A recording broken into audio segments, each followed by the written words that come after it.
प्रचोदया। बहुत बहुत प्रणाम सभी को और बहुत बहुत साधुवाद फिर से एक बार ये अवसर प्रदान करने के लिए कि गुरु सत्ता की बात या थोड़ी बहुत जो यात्रा रही है उसके अनुभव आपके साथ शेयर कर सकूं। महाभारत काल की एक बात से अपनी बात शुरू करता हूँ। भगवान श्री कृष्ण युद्ध भूमि में भीष्म पितामह को दर्शन देने गए और पांडवों को ले गए कि तुम भी दर्शन कर लो। भीष्म जानने को है, इनका आशीर्वाद ले लो, मार्गदर्शन ले लो, राजपाट संभालने से पहले इनका मार्गदर्शन काम आएगा। तो भीष्म पितामह जी ने भगवान कृष्ण से संवाद करते हुए कहा कि आपकी सारी बात न्यायोचित है, मैं उस पर प्रश्न नहीं उठाता, पर मेरी कुछ जिज्ञासा है जिसका समाधान किए बिना मैं शरीर नहीं छोड़ सकता, तो आप उसका समाधान कीजिए। बोले क्या? बोले जब आप त्रेता में आए, इतना तो मैं समझ पा रहा हूँ मेरी चेतना से कि त्रेता में आप आए थे, तब तो आपने बहुत मर्यादा का पालन किया, तब तो ऐसा कुछ भी नीति का उल्लंघन नहीं किया न्याय की धर्म की स्थापना के लिए। ये इस बार इतना सब उठापटक क्यों मचाई? जहां देखो आपने कोई ना कोई नीति का उल्लंघन कर दिया, कोई ना कोई गड़बड़ मचा दी, कहीं ना कहीं किसी के साथ छल हो गया, आपको तो लोग छलिया कह के बुला रहे हैं। ये थोड़ा समझाइए अपने इस भक्त को, तो मैं चैन की सांस ले सकूंगा और फिर अंतिम सांस लेके शरीर छोड़ सकूंगा। भगवान कृष्ण ने कहा कि भीष्म पितामह जी,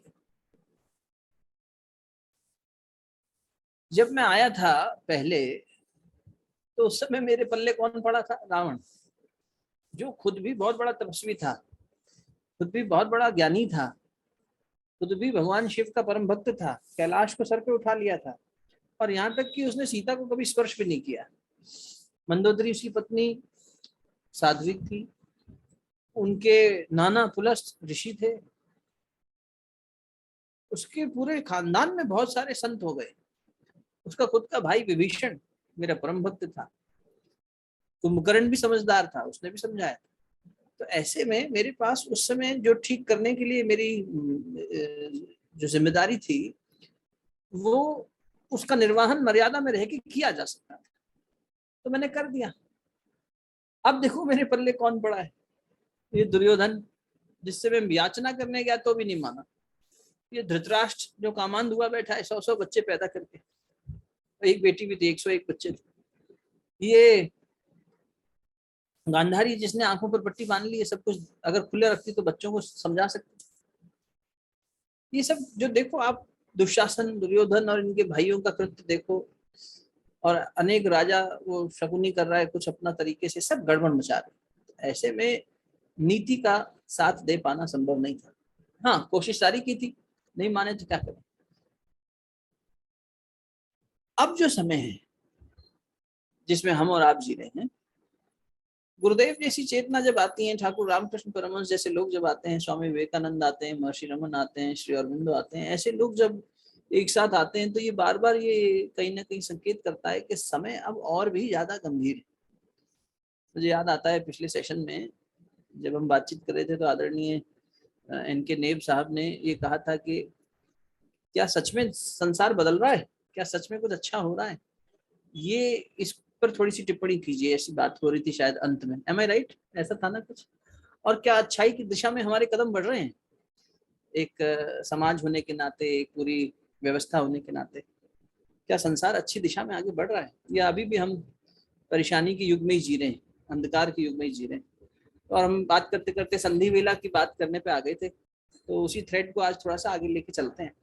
तो गुरुदेव कहते थे बेटा अब तो और बुरा समय आ गया एक तरह से चेतना की दृष्टि से, क्योंकि कॉन्शियसनेस हम लोगों की और डिप्लीट हो गई।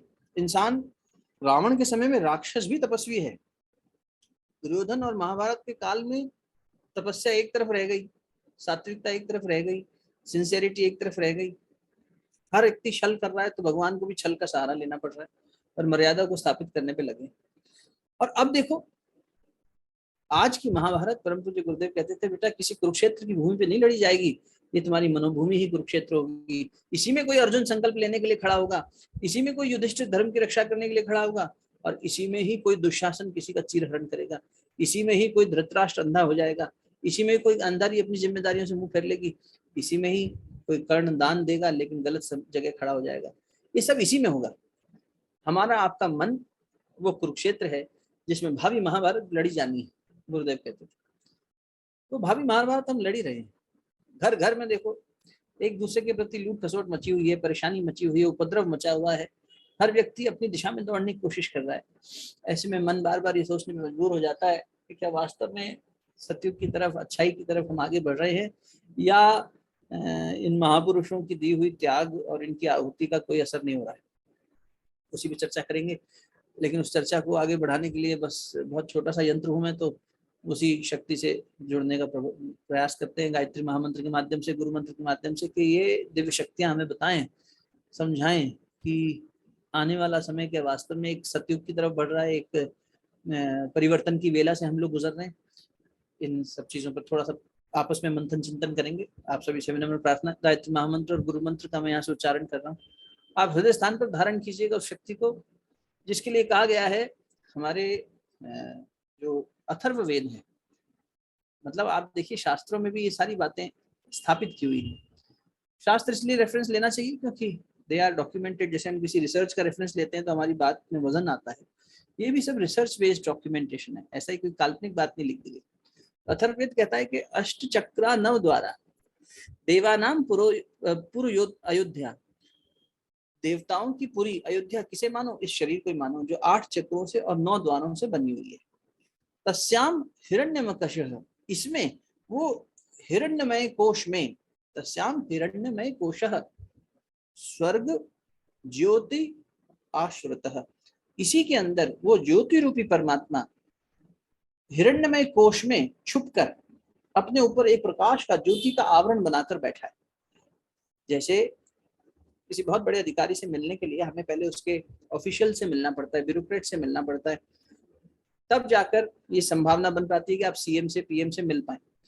और वो भी हमारी जरूरत इतनी इंपॉर्टेंट होनी चाहिए, हमारा काम इतना इंपॉर्टेंट होना चाहिए, और उसकी वैल्यूएशन ये लोग करते हैं। फिर वो बताते हैं कि हाँ साहब आपके साथ ये मिलने आया है, and then the approval comes. बहुत बार तो इन्हीं के लेवल पे काम हो जाता है। तो गायत्री वही शक्ति है जिसके आधार पर परमात्मा ने खुद को प्रकाशित करके और उसी का अवलंबन लिया हुआ है। और शास्त्र में, गीता जी में बात आती है, भगवान श्री कृष्ण कहते हैं मंत्रों में, छंदों में मैं हूं गायत्री, नरों में मैं हूं अर्जुन। कहते हैं धनंजय मैं तू ही हूँ। विष्णु का ही स्वरूप थे अर्जुन भी, उन्हीं का अंश थे। विष्णु का कह लें इंद्र का अंश थे। तो अब देखो सामान्य समय में हम सामान्य चीजों से काम चला सकते हैं, पर जब असामान्य समय आए, असाधारण समय आए, जब हमारे अंदर ही इतना कोहराम मचा हुआ हो, कुरुक्षेत्र मचा हुआ हो, तो कुछ असाधारण शक्ति का ही सहारा लेना पड़ता है। इसलिए अथर्ववेद कहता है कि उस ज्योतिष आवरण से, जिससे उस हिरण्य गर्भ में परमात्मा सत्ता इस अयोध्यापुरी में छुपी हुई है, उसका आश्रय लो। गायत्री वही प्रकाश, वही सविता। तो आइए उसी गायत्री महामंत्र का श्रवण करते हैं और उसी गुरु मंत्र को, गुरु कोई व्यक्ति तो है नहीं, शक्ति है, आप जिस भी गुरु में विश्वास करते हो उनका ध्यान करते हुए मंत्र की शक्ति को हृदय स्थान पर धारण कीजिएगा। ओम भूर्भुवः स्वः तत्सवितुर्वरेण्यं भर्गो देवस्य धीमहि धियो यो नः प्रचोदयात्। ओम गुरुर्ब्रह्मा गुरुर्विष्णु गुरुरेव महेश्वरः गुरु साक्षात् परब्रह्म तस्मै श्री गुरुवे नमः। अखंड मंडलाकारं व्याप्तं येन चराचरं तत्पदं दर्शितं येन तस्मै श्री गुरुवे नमः। मातृवत् लालयित्री च पितृवत् मार्गदर्शिका नमोस्तु गुरुसत्तायै श्रद्धा प्रज्ञायुताचया, श्रद्धा प्रज्ञायुताचया। दोनों हथेलियों को आपस में मलिए। प्राप्त हुई ऊर्जा को, मंत्र की शक्ति को मुखमंडल पर, हृदय स्थान पर धारण करें, स्पर्श कराएं। सभी को सादर प्रणाम फिर से एक बार। आज का जो विषय निर्धारित हुआ है वो है कि सतयुग की वापसी कह लें, या परिवर्तन की वेला कह लें, या एक तमसो मां ज्योतिर्गमय, इस अंधकार से ज्योति की ओर हमें ले चलिए। ये छांदोग्य उपनिषद, बृहदारण्यक उपनिषद का वाक्य है, जो असतो मां सद्गमय अपन कहते हैं ना। उपनिषदों की शैली है, अपने यहाँ उपनिषद कहते हैं पास बैठकर प्राप्त किया गया ज्ञान। निषद बने जो निषाद हो, जिसमें ज्ञान हो, और उसके पास बैठकर ज्ञान प्राप्त करना। तो ये एक तरह से टीचर डिसाइपल रिलेशनशिप जैसा आप देख सकते हैं, गुरु डिसाइपल या टीचर स्टूडेंट जैसा रिलेशन के साथ बैठकर हम सीख रहे हैं, कुछ प्राप्त कर रहे हैं। तो वहां पर कई उपनिषद हमारे यहाँ हैं, 108 उपनिषद, उसमें से 10 प्रमुख उपनिषदों में बृहदारण्यक उपनिषद आता है, जहाँ पर याज्ञवल्क्य जो है वो अपनी पत्नी से कहते हैं, मैत्री से, कि मैं अब जा रहा हूँ। 2 पत्नियां थी उनकी, दोनों से कहा मैं जा रहा हूँ और आप गुरुकुल को संभालिए, आप शिष्यों को संभालिए, आप सब देख रेख करिए। मैं तो उनकी पत्नी मैत्री ने एक प्रश्न पूछा, आप हम सबका त्याग करके संन्यास लेके जा रहे हैं, इसका मतलब निश्चित रूप से आप जिसकी तलाश में जा रहे हैं वो इससे महत्वपूर्ण है। बोले हाँ, बात ठीक। बोले क्या आपको वो मिल गया है, आपको पता है कहाँ जाना है? बोले नहीं, उसकी खोज करने जा रहे हैं, उसी यात्रा में जा रहा हूँ, इसलिए चलना, आगे बढ़ना चाह रहा हूँ। अब इस सबको आप लोग देखिए। तो मैत्री ने बड़ा सुंदर प्रार्थना करी। उन्होंने कहा कि यदि ये सब इमेटीरियल है जो कि दिख रहा है आपकी बात से, इससे ज्यादा महत्वपूर्ण कुछ मिल रहा है, तो उसमें हमें भी लेके चलिए, हम आपकी अर्धांगिनी हैं, हमारे साथ ये अन्याय क्यों? तो उन्होंने संस्कृत में ये बात कही थी, ये प्रार्थना करी थी, असतो मां सद्गमय, मुझे भी असत से सत्य की ओर ले चलिए, तमसो मां ज्योतिर्गमय, मुझे भी तमस से ज्योति की ओर लेके चलिए, जो अंधकार है उससे प्रकाश की ओर लेके चलिए, मृत्युर्मा अमृतंगमय, मृत्यु से अमृत की ओर लेके चलिए, शरीर से आत्मा की ओर लेके चलिए, पाश्चात्य से प्राच्य की ओर लेके चलिए। ठाकुर रामकृष्ण परमहंस क्या करते थे? पूर्व की ओर देख, पूर्व की ओर देख। समझ नहीं पाते थे लोग, पूर्व की ओर देख, पूर्व पश्चिम हम वेस्ट और ईस्ट समझ लेते हैं हमेशा के, it is only about 2 different identities के, वेस्टर्न कल्चर, इंडियन कल्चर। उससे गहरा असर था उनकी बात में। उनका कहना था पूर्व की ओर देख मतलब अपने भीतर देख, यहीं पर वो प्रकाश है, वो सूर्योदय है, जिसको तू देखेगा तो तमसोमा ज्योतिर्गमय। क्या हम तमस से ज्योति की ओर बढ़ पा रहे हैं, as individuals, as society, as a planet? और अगर युग की बात समझ सकें तो पूरा युग क्या सतयुग की ओर जा रहा है?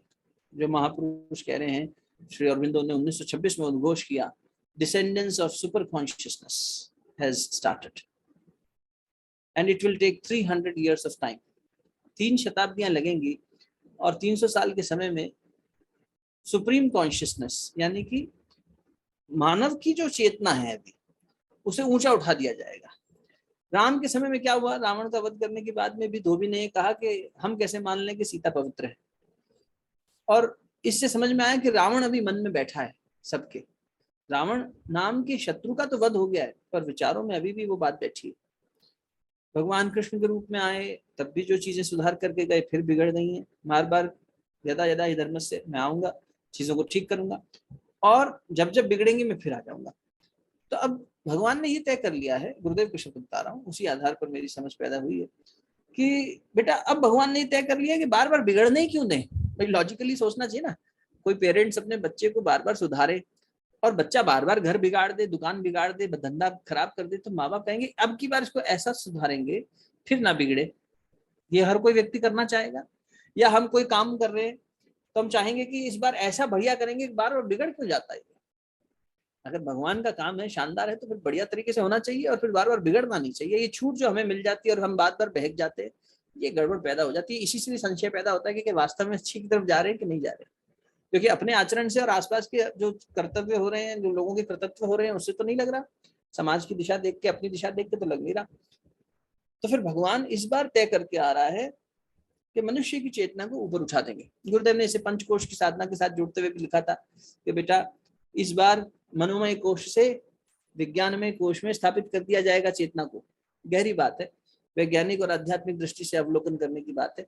मनोमय कोश, मनोमय कोश मतलब अपने मन की स्थिति पे। अभी हमारी कॉन्शियसनेस क्या है, माइंड के लेवल पे ज्यादा है। मेरा मन ये कर रहा है, मैंने ऐसा कर लिया, आपका मन कुछ और कर रहा है, आपने वैसा कर लिया।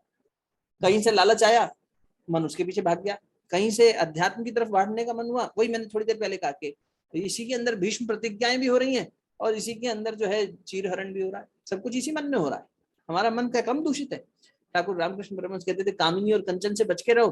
क्या हमारा मन बच गया है कामिनी से, कंचन से, इसे कामनाओं से, ये पैसों से, इसके लोकेशना से, संतान की इच्छा से, सुख की इच्छा से हमारा मन क्या शांत हो गया? नहीं हुआ। हम भी अभी संसार को ही पकड़े बैठे हैं, तमस को ही पकड़े बैठे हैं और फिर गा ये रहे तमसोमा ज्योतिर्गमय। तो हमारी यात्रा भी ज्योति की तरफ कितनी हो रही है, हमें मूल्यांकन करना है। अपना अपना करो सुधार, तभी बात बनेगी। तो अब ये समझने का समय है, सोचने का समय है। और जब महापुरुष लोग कह रहे हैं तो इसका मतलब भगवान ने तय कर लिया है। श्री माँ जो श्री अरविंदो जी के साथ थी, माँ का ये कहना था, मदर ये कहती थी, the whole universe is undergoing an orbital shift. 1965 में शरीर छोड़ा था उन्होंने, 63 में उन्होंने उद्घोषणा करी, the whole universe is undergoing a universal shift. The whole universe, पूरे ब्रह्मांड की बात कर रही है, प्लैनेट नहीं कहा उन्होंने कि पृथ्वी भूलोक ये जा रहा है एक ऑर्बिटल शिफ्ट में। ऑर्बिट कहते हैं जिस एक ऑर्बिट में, एक एक्सिस पे, उसी ऑर्बिट में हम रहते हैं। जैसे कक्षा स्कूल में होती है, एक कक्षा में हम पढ़े, फिर अगली कक्षा में बढ़े, फिर अगली कक्षा में बढ़े, तो हमारा विकास होता रहता है। अगर हमने उस कक्षा की परिधि को सही तरीके से, न्यायोचित तरीके से पास कर लिया तो हमें अगली कक्षा में बैठा दिया जाता है, बस। तो अब पूरा ब्रह्मांड, पूरा युग, ऐसे न जाने कितने ब्रह्मांड हैं, जो कि आज एस्ट्रोफिजिसिस्ट कह रहे हैं कि there are multiverses, multi universe कह रहे हैं, multiverse. Gone are the days जब हम ये कहते थे कि एक ही ब्रह्मांड है। पहले तो हम कहते थे एक ही सोलर सिस्टम है, फिर कहते थे एक ही गैलेक्सी है। ढूंढते ढूंढते पता लगा कि हमारी क्या छोटी सी बिसात है, इतना छोटा सा एक कण के बराबर हम हैं। और मैग्नीफाई करके देखते चले जा रहे हैं तो पता लग रहा है न जाने कितने ब्लैक होल्स हैं, वर्म होल्स हैं, और कितने सारे उसके अंदर से ब्रह्मांड पैदा हो रहे हैं। अब मल्टीवर्स थियोरी आ रही है, जो मानस जी में तुलसीदास जी ने काकभूषणी के माध्यम से कहला दिया। काकभूषणी जी बैठे थे नीलांचल पर्वत पे, और भगवान शिव के पास में गरुड़ जी गए। मैं थोड़ा सा डिटोर ले लेता हूँ ताकि कल्चर से भी हमें मालूम पड़े कि हम लोग बिल्कुल वैलिड कर सकते हैं इन ग्रंथों के माध्यम से सब चीजों को, ये ऐसी कपोल कल्पनाएं नहीं है। तो काकभूषणी जी कथा कर रहे थे, वहां गरुड़ जी गए, गरुड़ जी भ्रमित हो गए थे। रामायण का एक प्रकरण है जहाँ नागपाश में भगवान राम और लक्ष्मण बंद के बेहोश हो गए, तो गरुड़ जी को याद किया गया। हनुमान जी गरुड़ जी के पास गए कि चलो भैया अब आप ही नाग को हटा सकते हो। तो जब गरुड़ जी आए धरती पर तो उन्होंने कहा ये नारायण कैसे हो सकते हैं, इनके तो नाम मात्र से लोगों के बंधन मुक्त हो जाते हैं और ये खुद ही बंधन में बंधे हैं, लीला समझ नहीं पाए। तो गरुड़ जी के कंफ्यूजन को, उस भ्रम को दूर करने के लिए गरुड़ जी इधर उधर भटके। तो पहले ब्रह्मा जी के पास गए, फिर शिव जी के पास गए, तो उनको ये मार्गदर्शन दिया शिव जी ने। नारद जी ने कहा शिव जी से पूछो, शिव जी ने कहा हम तो कथा देख रहे हैं, तो हमारा टेलीकास्ट डिस्टर्ब मत करो, हमारे मनोरंजन में तुम बाधा मत डालो, तुम्हें अगर क्लैरिटी चाहिए तुम नीलांचल पर्वत जाओ, वहां पर काकभूषणी जी बैठे और वो कथा करेंगे, वो तुम्हें बता देंगे राम कथा, वो समझा देंगे पूरी लीला क्या है। और वो ये कथा कई बार सुना चुके हैं कईयों को। गरुड़ जी को पक्षी का राज कहा जाता है, पक्षियों का राजा। तो जब वो आए, सबने उठ के प्रणाम किया, अरे हमारे राजा आ गए। तो उन्होंने कहा भाई मुझे प्रणाम मत करो, मैं तो खुद प्रणाम करने आया हूँ, ये जो बैठे हैं इनके पास भेजा है जरूर इनका। अब सोच के देखो, कौवा जिसकी एनिमल कल्चर में, उसमें फूड चेन में देखें तो कोई ज्यादा बिसात नहीं है, कौवे को कौन प्रेम से देखता है, और कहाँ गरुड़ जी भगवान का वाहन है, वो कौवे को सुनने आए हैं। और वो काकभूषणी जी कह रहे हैं मैं आपको फलाने ब्रह्मांड के, फलाने युग के, फलाने त्रेता के, फलाने राम की कहानी सुनाता हूँ। तो गरुड़ जी कंफ्यूज हो गए, क्या बहुत ज्यादा ब्रह्मांड है क्या? बोले हाँ। क्या बहुत ज्यादा युग हुए हैं क्या? और क्या ऐसा है कि फलाने युग के राम, मतलब स्पेसिफिकली कह रहे हैं कि उस राम की जो अयोध्यापुरी में जन्म लिया, जो ऐसे ऐसे था, इस युग में था, इस काल में था, पूरा उसका स्ट्रक्चर बता रहे हैं। मानस जी में स्पष्ट लिखा है, तुलसीदास जी ने। तो ऐसे में इसका मतलब हमारी संस्कृति ये पहले से जानती थी, हमारे ऋषि पहले से जानते थे कि मल्टीपल यूनिवर्स थ्योरी है। अभी हम लोग कल से नवरात्र शुरू हो रहे हैं, परसों से, तो स्वाध्याय सत्संग करेंगे मार्कंडे पुराण पे। तो जो हमारा सत्संग लोगों का ग्रुप है उसमें दुर्गा सप्तशती और उसके क्या मायने हैं, उसका साइंटिफिक मीनिंग क्या है, कैसे हमारे अंदर ही ये दुर्ग है, उन सब के ऊपर बात करेंगे। तो उसमें मार्कंडे ऋषि के बारे में भी आता है कि वो भगवान विष्णु के पास गए, विष्णु जी एक छोटे से बालक के रूप में थे पत्ते के ऊपर, फिर उनका मुख खुला, वो उसके अंदर चले गए, पेट में चले गए। ऐसे ऐसे एक पौराणिक कहानी है मार्कंडे पुराण से पहले कि मार्कंडे ऋषि के साथ ये हुआ। फिर उन्होंने जो है अंदर जो है समझ नहीं पा रहे थे क्या हुआ, तो भगवान से प्रार्थना करी, मुझे तो कुछ समझ में नहीं आ रहा, आपके मेरे को पेट में ही, उसमें लिखते हैं ऐसे कि भगवान के पेट में ही उनको सातों समंदर दिखाई दे गए, महापर्वत दिखाई दे गए, महासागर दिखाई दे गए, कई लोग दिखाई दे गए, कई ब्रह्मांड दिखाई दे गए। तो ये जो मल्टीपल थियरी है यूनिवर्सेस की, ये आज विज्ञान मान रहा है। पिछली बार भी मैंने आपसे कहा था, बहुत सारे साइंटिफिक फैक्ट्स अब हमारे सामने आ रहे हैं, स्पिरिचुअल फैक्ट्स जो साइंटिफिकली वैलिडेट हो रहे हैं। तो क्या वास्तव में हम अच्छे दिशा में बढ़ रहे हैं as individuals, as the whole cosmos? तो वो कह रही है the whole cosmos is undergoing an orbital shift. पूरी बात नहीं कही मैंने अभी, अगली लाइन में और शानदार बात कही माँ ने। मदर कहती हैं those who will resist will perish, those who will join will flourish. एक परिवर्तन की वेला से सारा संसार ही नहीं, सारा ब्रह्मांड गुजर रहा है, और इसमें जो साथ हो जाएंगे वो फ्लरिश हो जाएंगे, जो इसके अगेंस्ट इसको रेजिस्ट करेंगे वो पेरिश हो जाएंगे। कौरव पेरिश हो गए। जो भगवान के साथ खड़ा था वो भगवान जिनके साथ खड़े थे। ठाकुर रामकृष्ण परमहंस और उनके डिसाइपल्स के ऊपर चेतनानंद जी ने बड़ी सुंदर पुस्तकें लिखी हैं। उसमें एक बहुत शानदार किताब है, आप लोगों को अवसर मिले जरूर पढ़िएगा। स्वामी जी के 16 डिसाइपल्स जो थे, को डिसाइपल्स विवेकानंद को मिला के, उन 16 मोनेस्टिक डिसाइपल्स की जीवनियों पर, और उसका शीर्षक बड़ा प्यारा लगता है मुझे, गॉड लिव्ड विद देम। सुना है आपने किसी ने? गॉड लिव्ड, वो जिनके साथ भगवान रहने आए वो कौन थे? तो वो 16 मोनेस्टिक डिसाइपल्स। और फिर अगली पुस्तक है दे लिव्ड विद गॉड। इसमें गृहस्थ डिसाइपल्स हैं, हमारे आपके जैसे, जो गृहस्थी में है, जिन्होंने संन्यास नहीं लिया लेकिन जो भगवान के काम आए। They lived with God. तो उसमें ऐसे कुछ परिवारों की कहानियां हैं जो गृहस्थ में रहते हुए भी ठाकुर रामकृष्ण की लीला का हिस्सा बने रहे।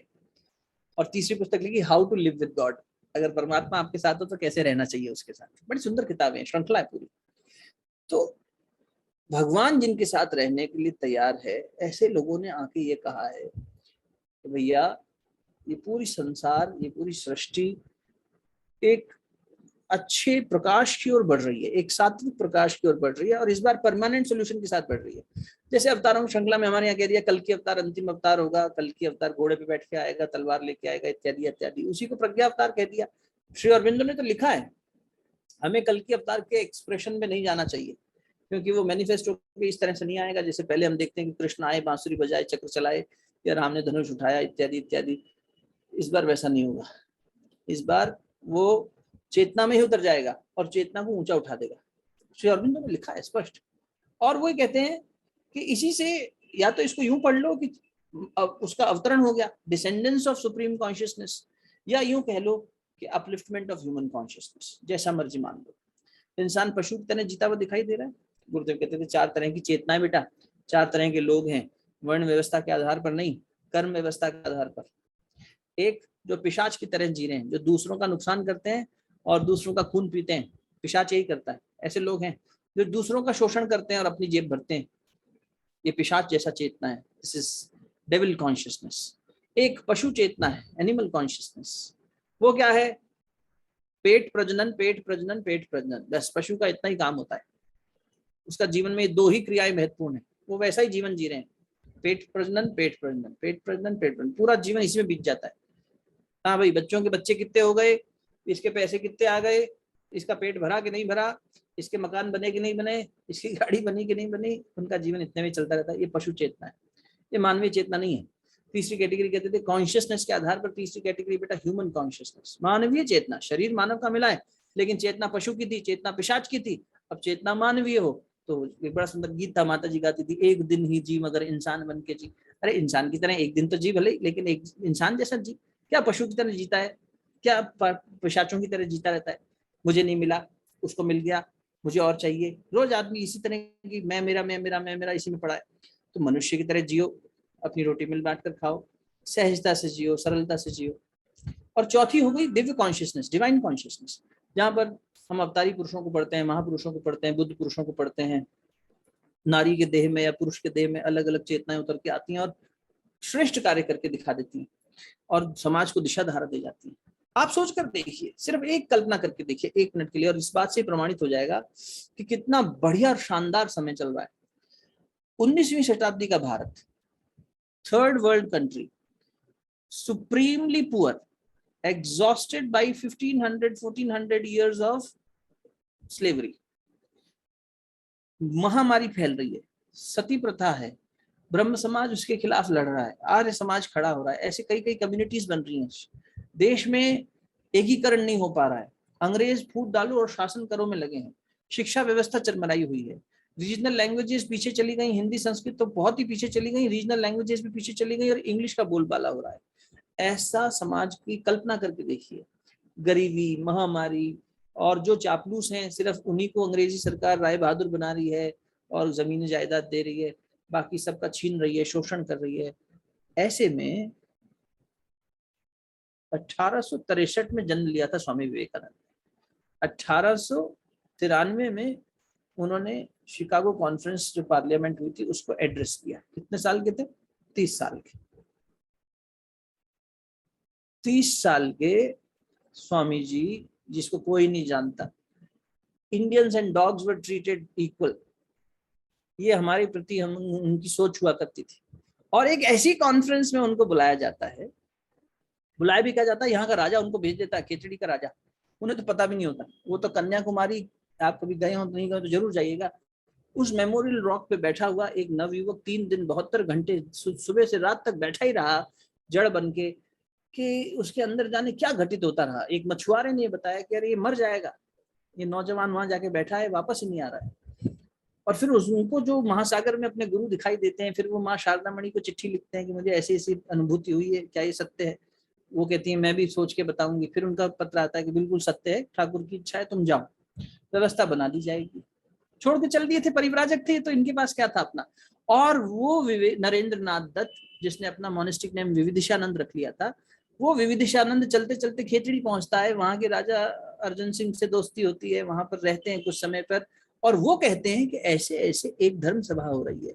ये धर्म सभा तमाशा बनाने के लिए बुलाई गई थी, वैज्ञानिकों ने बुलाई थी, क्योंकि एटम की खोज कर ली थी। वो ये घोषणा करना चाहते थे that religion and spirituality is nothing, we have discovered your God. जो तुम गॉड गॉड कह के चिल्लाते रहते हो, चाहे तुम क्रिश्चियन हो, चाहे मुसलमान हो, चाहे हिंदू हो, चाहे जहां के भी हो, तो उन्होंने सब जगह के पारसीज को, हिंदूज को, इस्लाम, क्रिश्चियनिटी, सबको इकट्ठा किया था और एक फोरम ऑर्गेनाइज किया था। दिखने में ऐसा दिखता था कि धर्म सभा है, पर होना था मजाक। इसका मजाक बनाना था कि देखो हमने बना दिया एटम और हमने ढूंढ लिया भगवान, कुछ नहीं होता भगवान। नास्तिकता की तरफ पूरा संसार चल पड़ा था, एक दूसरे को लूट खसोट करके लोग एक दूसरे पे वॉर्स किए जा रहे थे, घिनौने से घिनौने हीनियस क्राइम्स करते चले जा रहे थे। और ऐसे में जिसे कोई नहीं जानता, जिसका कोई सोशल मीडिया बैकग्राउंड नहीं है, आज की तरह कोई सेल्फ स्टाइल्ड गॉडमैन नहीं है जिसके लाखों फॉलोअर्स सिर्फ यूट्यूब और इस पर खरीद खरीद के लोग ले लेते हैं, आजकल पैसा दो और फॉलोअर्स बन जाते हैं। या कोई अपना बैठ के कहता है हाँ साहब मैं जो है बैठा और मुझे पता नहीं चला, और बढ़िया बढ़िया कपड़े पहन के और कहता है कि मैं बढ़िया बुद्धिजीवी बातें कर रहा हूँ, मेरा नाम के आगे अपना खुद ही टाइटल लगा लेते हैं। ऐसा नहीं था विवेकानंद का बैकग्राउंड, या रमन महर्षि का बैकग्राउंड, या अरविंदो का बैकग्राउंड। सरल लोग थे ये, लंगोट धारण किए हुए। क्या कपड़े पहनते थे रमन महर्षि, क्या कपड़े पहनते थे ठाकुर रामकृष्ण वर्मा? सात्विक लोग थे। समझना चाहिए हमें कि तपस्या की शक्ति क्या होती है। और ऐसे तपस्वी अवतारी पुरुष एक साथ आना, ये बात का प्रमाण है कि हम अच्छी श्रेष्ठ दिशा में आगे बढ़ रहे हैं, प्रकाश की ओर आगे बढ़ रहे हैं। प्रकाश पुंज, शक्ति पुंज उतर उतर के आ रहे हैं, हमारा हाथ पकड़ के हमें आगे बढ़ा रहे हैं। परमात्मा ने ठान लिए, अब तो बस एक के बाद एक योद्धा जा रहे हैं, लड़ रहे हैं, और बस सफाया होता चला जा रहा है, धर्म की स्थापना होती चली जा रही है। अकेला अभिमन्यु तो था, पूरे दिन रोक लिया युद्ध को 16 साल के बालक ने। चंद्रमा का अवतार था, 16 कलाएं चंद्रमा की थी, इसलिए 16 साल में जाना तय था। अर्जुन को भी पता था, कृष्ण को भी पता था, बता दिया था उन्होंने पहले, जाएगा ये आज। ठीक, ये तो दिखाते हैं, बी आर चोपड़ा साहब ने दिखा दिया कि अर्जुन इतना विलाप कर रहा है। महाभारत उठा के पढ़िए, अर्जुन ने कोई विलाप, गीता सुनने के बाद कोई विलाप करेगा कि मेरे बेटे को मार दिया? किसी के अंदर प्रतिशोध आएगा? नहीं। अगर अर्जुन ने गीता सुन के आत्मसात कर ली थी तो उसने तो अंतिम शब्द यही कहे थे, करिष्ये वचनम तव, आप कहिए मैं करूंगा, बस बात खत्म। इतना सरेंडरेंस आ गया था। तो ये थोड़ी है कि वो फिर वो मेलो ड्रामेटिक कर देते हैं दिखाने के लिए, वरना जब हम एक्चुअल रिसोर्स हमारे पास जो स्क्रिप्चर्स का है उनको जब पढ़ते हैं तो समझ में आता है कि नहीं, it was a completely different thing. समझना चाहिए हमें।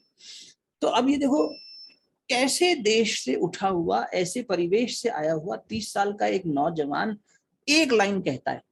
आप सतयुग की शक्ति देखिएगा, आप तपस्या की शक्ति देखिएगा, और ये तो विश्व विदित है। Dear sisters and brothers of America, 7,000 लोग या 5,000 लोग, ऐसी गणना बताते हैं कि उस हॉल में बैठे थे, और उन लोगों में 2 मिनट तक खड़े होकर तालियां पीटना सिर्फ इस बात पे। And please note that he was not the first orator who mentioned this phrase. Before him, 2 other people had already addressed the gathering saying sisters and brothers of America, or my dear sisters and brothers. तो उन्होंने, ऐसा नहीं है कि कोई पहली बार कहा हो, he was the last speaker of the day, he was so hesitant to speak। वो कॉन्फ्रेंस कई दिन तक चली थी, उनसे कहा गया आपका टर्न इतने नंबर पे, नहीं, I am not prepared, I need more time. आपको शायद पता हो, अगर आपने पढ़ा होगा तो, वहां पर जब गए हैं खेतरी के राजा ने शिप से, जहाज से इनको भेजा है, उसी जहाज पर इन्हें जेआरडी टाटा साहब मिलते हैं, जिस पर ये बात करते हैं उनसे कि हमारे देश के अंदर इस चीजें के रिसर्च सेंटर बनने चाहिए। जेआरडी टाटा ने अपनी टेस्टिमनीज में लिखा है, बायोग्राफीज में कहा है कि मैंने विवेकानंद जी से इंस्पायर होके, टेस्ला जैसे महान साइंटिस्ट जिनके पास सबसे ज्यादा पेटेंट हुआ करते थे, वो विवेकानंद से इंस्पायर होकर क्वांटम फिजिक्स की बात सोचते हैं। ये विवेकानंद का कॉन्ट्रीब्यूशन था। गुरुदेव कहते हैं विज्ञान का अंधा जहाज तेजी से बढ़ता चला आ रहा था, एक अकेला विवेकानंद खड़ा कर दिया ठाकुर रामकृष्ण परमहंस ने, फिजा बदल दी उसने, माहौल बदल दिया।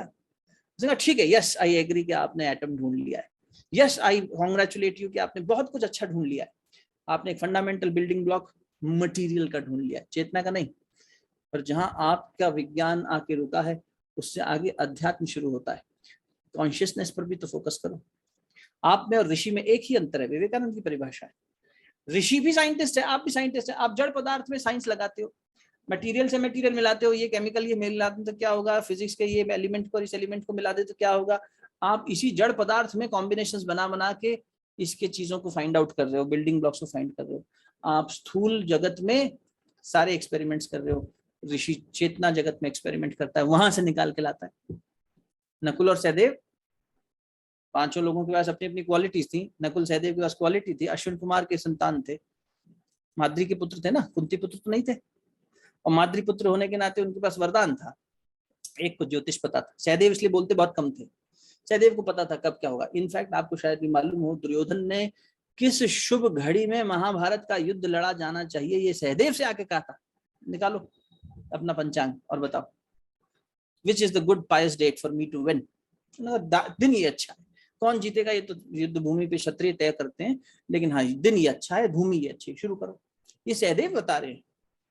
नकुल कहते हैं इतनी तेज चलते थे कि घोड़े पर अगर वो दौड़ रहे हैं और बरसात हो रही है तो नकुल भीगते नहीं थे, बिजली की रफ्तार से दौड़ जाते थे।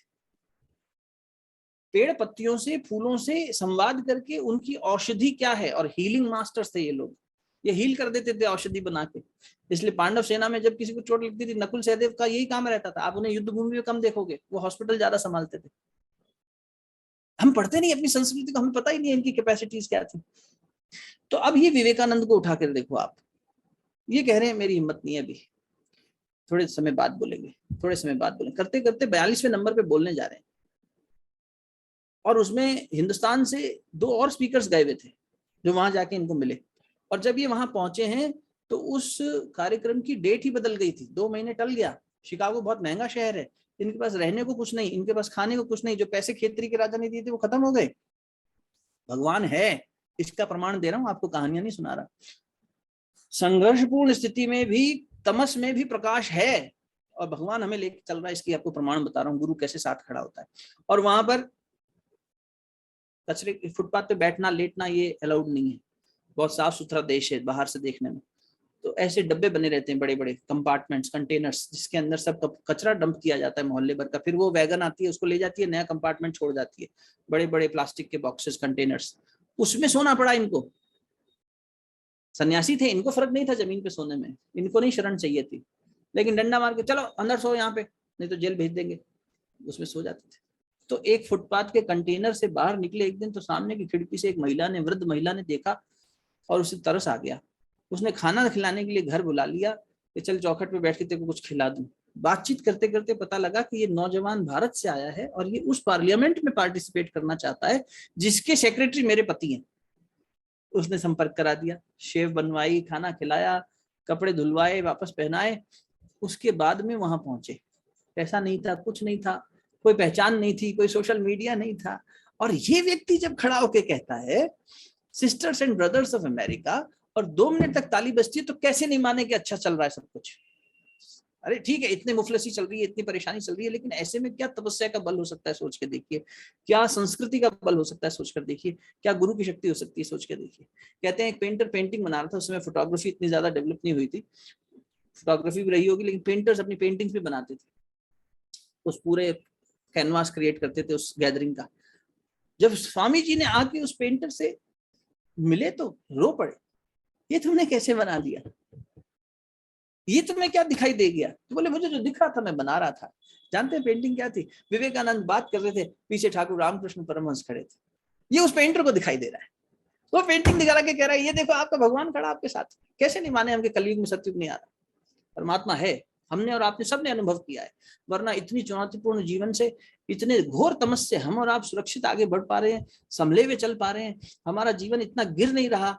हम पशु चेतना पिशाच चेतना में जाते जाते बच जाते हैं। हमारे अंदर का दुशासन दुर्योधन बार बार हमें खींचता है, लेकिन फिर कोई युधिष्ठिर धर्म की रक्षा के लिए खड़ा हो जाता है। कैसे हो रहा है? कोई है भीतर शक्ति, आप उसे गुरु कह लें, गायत्री कह लें, भगवान कह लें, ऋषि कह लें, जो मर्जी कह लें, पर है कोई जो हमें संभाल ले जाता है। और वैसी ऐसी स्थिति में जब एक पिछड़े हुए देश का, गरीब देश का, पतन की तरफ जाती हुई देश का, जिसकी संस्कृति को सांप सपेरों की संस्कृति कह के मजाक बनाया जाता है, वहां का व्यक्ति जब ये कहता है, लोग हंस रहे थे, अरे इंडिया से आया है। लेकिन जब पहली लाइन बोली, और वो भी ऐसी, एक राइटर ने, एक जर्नलिस्ट ने उनसे पूछा, what special did you mention? Before you two other speakers had said the same thing, sisters and brothers of America. I am wanting to understand what made these people stand. और उसमें majority women थी. What made, ये तो तमाशा था ना, ये धर्म सभा थोड़ी थी, ये तो औरतों को बिठा के मजाक बनाना चाहते थे, हंसी उड़वाना चाहते थे। धर्म के जो स्टॉलवर्ड्स थे, टॉर्च बेयरर्स थे, उनकी सब धर्म बेकार हैं, हमने साइंस ढूंढ लिया, हमने वो ढूंढ लिया एटम। तो ये साइंटिस्ट और उनकी पत्नी आए हुए थे, इनके लिए तो चाय नाश्ते की पार्टी थी।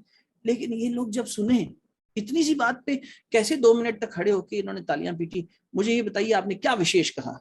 तो विवेकानंद ने आंखों में आंखें डाल के कहा था, और हमें गर्व होना चाहिए हमारे इस संस्कृति पर, उन्होंने कहा, मैंने सिर्फ कहा नहीं था, मैंने जिया है। I have lived these words, sisters and brothers, that oneness I live in, that togetherness, I am not just speaking about it, I live by it, every word which I uttered. कितनी integrity रही होगी। जब उस level की मौलिकता उतरती है तो गुरु अंदर से प्रकट होता है, तब वो झकझोर देता है। कहते हैं विवेकानंद जी जब खड़े होकर बात करते थे, धर्म सभाओं में उन्हें बुलाया जाता था, आलोचक बिठाए जाते थे, क्रिश्चियनिटी के आलोचक बैठते थे कि इनसे क्रॉस आर्ग्यूमेंट करना। बड़े बड़े उनके जो विद्वान थे वो बैठकर क्रॉस आर्ग्यूमेंट के लिए बैठते थे कि विवेकानंद को कैसे पुल डाउन करें, क्योंकि वहां जाकर वहीं पे शुरुआत करते थे, किसने कहा तुमसे कि तुम पापी हो? क्योंकि ये लोग ये धर्म फैलाते थे कि बाइबल में लिखा है, जबकि कहीं नहीं लिखा कि that you are a sinner and God will rescue you. तो विवेकानंद को बड़ा गुस्सा आता था इस बात से। अगर तुम परमात्मा की संतान हो तो वो सच्चिदानंद आनंद स्वरूप है, तो तुम भी वही स्वरूप हो, तुम पापी कैसे हो गए? तुम्हें पापी पापी कह के किसने ये बोध करा दिया कि तुम पापी हो, पापी हो?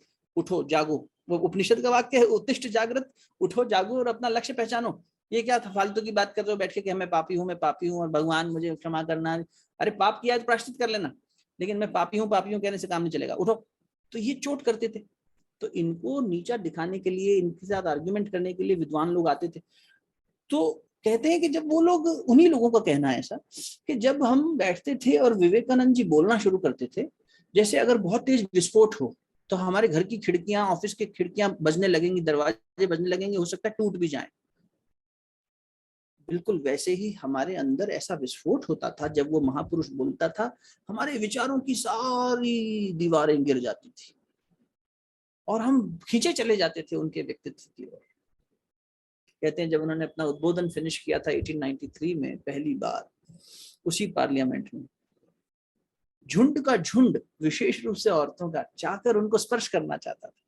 अरे ये कौन माटी का बना हुआ है, अरे ये कौन है, इसको नजदीक से तो देखें, इसको छूने की इच्छा है, बड़ी बड़ी आंखें, बड़े बड़े कान, स्ट्रॉन्ग बिल्ड। अभी तो फुटपाथ से उठ के आए थे जबकि सोचो, और जब बलिष्ठ हो गए थे, हष्टपुष्ट हो गए थे, जब तो बहुत ही सुंदर वर्ण निकल के आया। ये हमारे देश की संस्कृति है। महर्षि अरविंदो की सावित्री देखिए, ओहो, गुरु माताओं को देख लीजिए। ऐसा नहीं कि सिर्फ पुरुष शरीर में ही वो अवतारी चेतना के हमें मार्गदर्शन देती है। परिवर्तन की एक बहुत बड़ी वेला जो हम और आप शायद नहीं देख पाएंगे। कारण ये कि हम लोग देखते हैं अपनी ऊंचाई से। जैसे मान लो एक कहानी याद आ गई, एक बार क्या हुआ, एक व्यक्ति ने कहा, अरे सड़क से हट जाओ बच्चों। बच्चों ने कहा, अरे यहाँ तो कुछ है ही नहीं, हम खेल रहे हैं, आप कह रहे हो हट जाओ हट जाओ हट जाओ हट जाओ। बोले बेटा तू सड़क पे खड़ा होकर खेल रहा है, गलियारे में खड़ा होकर खेल रहा है, तुझे नहीं दिख रहा है? मैं पेड़ की मचान पे ऊंचा बैठ के देख रहा हूँ, सामने से एक गाड़ी आ रही है, वो दूसरे दूर मोड़ पे है, मुझे दिख रही है लेकिन तेजी से आ रही है। पहले से कह रहा हूँ हट जा। जो जितनी ऊंचाई पर है उतनी दूर का देख पाएगा। आप अपने बिल्डिंग की छत पे एकदम पहुंच जाएंगे, टेरेस पे, तो हो सकता है आपके 20 माले की बिल्डिंग हो तो आसपास की कई बिल्डिंग्स दिखाई दे जाएं, पूरा नगर दिखाई दे जाए। और जो अपने कमरे में फर्स्ट फ्लोर पे बैठा होगा उसी बिल्डिंग में, उसको सिर्फ नीचे की गार्डन दिखाई देगी अधिक से अधिक। ऐसे ही ये महापुरुष ऊंचाई पर बैठकर, चेतना की ऊंचाई पर बैठ के ये कह रहे हैं, ये चल पड़ी गाड़ी, those who will resist they will perish. अब तुम्हारी बात तुम सोचो, जैसे गुरु नानक देव जी कहते थे पंजाबी में, रजाई चलना कि न रजाई चलना, उत्तर तू डिसाइड कर ले, तेरे को राजी होके चलना है कि बिना राजी होके चलना है। चलना तो पाऊंगा पुत्र, चलना तो पाऊंगा, मतलब चलना तो पड़ेगा। भगवान ने और गुरु ने तय कर लिया कि अब चलना तो पड़ेगा इस दिशा में, ज्योतिर्गमय इस दिशा में चलेंगे। बेटा तू राजी होके चल ले, या मैं तेरे हाथ पकड़ के जबरदस्ती खींच के ले चलूं, तेरे को चलना जरूर पड़ेगा। अब ये ऑप्शन नहीं है कि ये लाइन खींच दी युद्ध भूमि पे, अभी भी आखिरी मौका है, यदि किसी को पांडवों के पक्ष में आना है, धर्म के पक्ष में आना है तो इधर आ जाओ, अंतिम अवसर दिया जा रहा है ना। अब तो सब एक ही दिशा में, झगड़ा ही खत्म। भगवान से ही झगड़ना है, भगवान कह रहे मैं मार मार के ठीक करूंगा, माँ बाप ने तय कर लिया, बच्चे ढीठ हो गए, हम ठीक करेंगे, वो वाली बात है। और हो रहा है साहब। आप देखिए, एक आर्टिकल मैं पढ़ रहा था, ऐसे फेसबुक पे पोस्ट थी, अच्छी पोस्ट थी, और उसको इस तरह से प्रस्तुत किया गया था तो अपनी बात से मेल भी खाएगी। पिछले 10 साल 8 साल 10 साल में भारत की पॉलिटिक्स में जो चेंज आया है, अभी रिसेंटली 10 जून को हिंदी भाषा यूनाइटेड नेशंस फोरम में 6th लैंग्वेज के रूप में एक्सेप्ट हुई है। पढ़ा होगा आप लोगों ने, बड़ी बात। पहले वहां सिर्फ चीनी भाषा, स्पेनिश, ये अंग्रेजी, ब्रिटिश, ये सब भाषाएं थी। अब वहां पर इंडियन लैंग्वेज, हिंदी लैंग्वेज को स्वीकार्यता मिल रही है, और एक ऐसी वर्णमाला है जिसका कोई मेल ही नहीं है।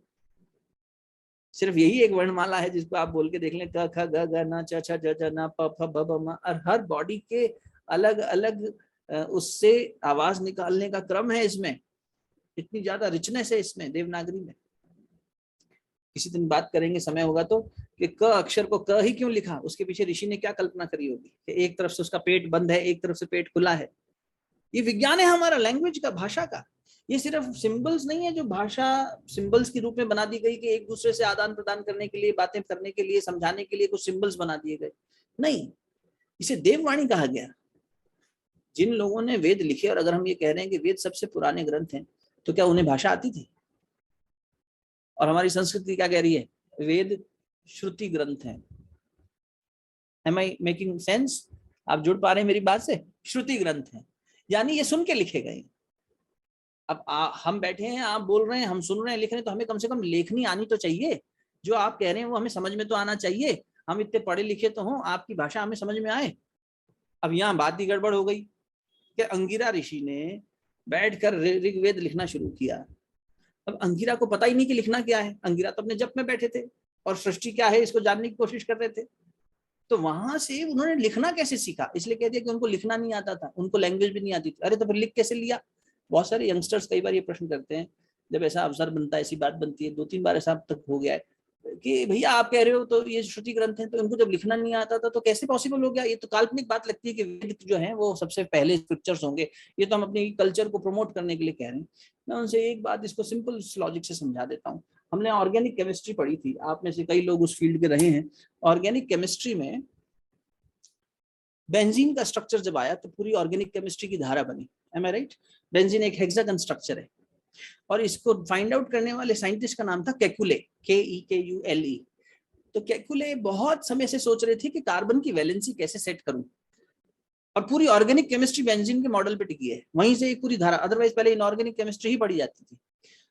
केकुले ने सपना देखा कि एक सांप अपनी पूंछ खा रहा है। नींद में से उठे, फटाफट उन्होंने डायग्राम ड्रॉ किया, वैलेंसी सेट करी, बोले हेक्सागन स्ट्रक्चर है बेंजीन का। पूरी एक फ्लड गेट खुल गया, पूरी एक धारा बन गई। कैसे समझ में आ गया? केकुले से पूछा गया, बोले पता नहीं, कहीं से उतर गया। मैडम क्यूरी के पति का देहांत हो गया, रेडियोलॉजी और ये सारी चीजों पर, रेडियम पे इन्होंने सारी रिसर्च कर ली थी, नोबेल लॉरिएट थे दोनों। पत्नी अकेली बैठी, मैडम क्यूरी रात में बैठकर अपनी स्टडी टेबल पे एक इक्वेशन सॉल्व कर रही है, कई रातों से कर नहीं पा रही, उनकी आत्मकथा में लिखा है। और एक रात मेरे को नींद आ गई, और मैं थोड़ी देर बाद नींद खुली, कुछ पलों बाद तो देखती हूँ कि वो इक्वेशन सॉल्व है। मेरे घर का नौकर तो पढ़ा लिखा है नहीं, हैंड राइटिंग भी मेरी है, इसे सॉल्व किसने कर दिया? कोई चेतना थी जो उतर आई, मुझे तो पता भी नहीं, मैं तो नींद में थी, मेरे शरीर कब उठा, कब लिख दिया, कब इक्वेशन सॉल्व कर दी। हमारे यहाँ एक बहुत बड़े मैथमेटिशियन हुए, कौन थे साहब? नहीं, अभी सीवी रमन, आर्यभट्ट तो बहुत पहले हो गए, सीवी रमन ऐसी ऐसी मैथमेटिक्स की सिचुएशंस और इक्वेशंस दे गए जो उस समय एग्जिस्ट नहीं करती थी। उनके स्टूडेंट्स ने बाद में वो किया, रामानुजम सॉरी, उनके स्टूडेंट्स ने बाद में ये किया कि अरे ये इक्वेशन तो फ्यूचरिस्टिक है, कि आने वाले समय में एक ऐसी इक्वेशन काम आएगी तुम्हें सॉल्व करने के लिए, एक कॉम्प्लेक्सिटी आएगी, तुम इससे सॉल्व कर लेना। और उनसे जब पूछा था उनके डिसाइपल्स ने, उन पर मूवी भी बनी थी, वो स्लम डॉग मिलियनेयर वाला बच्चा उसमें रोल किया था, तो उनसे पूछा था, उनके जो दो इमीडिएट बहुत अच्छे स्टूडेंट्स थे, पीएचडी कर रहे थे उनके अंडर में, उन्हीं की डायरीज के बेसिस पे, उनके जीवनी पे एक मूवी बनी। तो उनसे पूछा कि क्या आप वापस आएंगे? वो विष्णु सहस्त्र नाम का जाप करते थे रोज। बोले अगर किसी विष्णु सहस्त्र नाम जाप करने वाली महिला का गर्भ मिला तो मैं फिर आना चाहूंगा। इतनी बड़ी बात कह के गए। ये हमारी संस्कृति, ये साइंटिस्ट कह रहा है। अभी एक मूवी आई जिसमें आर माधवन ने बनाया, इसरो के एक साइंटिस्ट पे, जिनको हमने रिलीजियस कह के छोड़ दिया था कि अरे ये तो रिलीजियस हैं, और ये तो कोई मिसाइल को कोई तिलक लगाता है लॉन्च करने से पहले। क्यों नहीं लगाए भाई? हमारी आर्मी देखो आप, हर धर्म को सम्मान दिया जाता है, दुर्गा पूजा भी हो रही है, और नमाज भी पढ़ी जा रही है, और गुरुद्वारे वाला भी माहौल मिलता है, सब चीज मिलती है, क्यों नहीं मिलती? साइंस ये कहाँ कहने का अधिकार लेके बैठ गया कि ये सब धक्यानुसी चीज है? ये बात हमारे ऋषियों ने साइंटिफिकली वैलिडेट करके एस्टेब्लिश करी। हमारा विज्ञान है, समझना चाहिए, हम समझ नहीं पाते हैं। जैसे एक छोटा सा विज्ञान आपको बताता हूं, सूर्य को अर्घ देने का विज्ञान है हमारे यहाँ, विधान है। विज्ञान क्या है?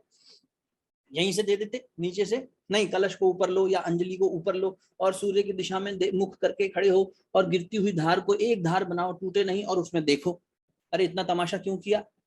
अरे स्पेक्ट्रम बनेगा, कलर की चिकित्सा है, रंग चिकित्सा है, सारे चक्रों के रंग हैं, हर एक पे वो स्पेक्ट्रम आएगा, तुम रोज अपने आप को ट्यून्ड अप कर लोगे सूर्य के प्रकाश से।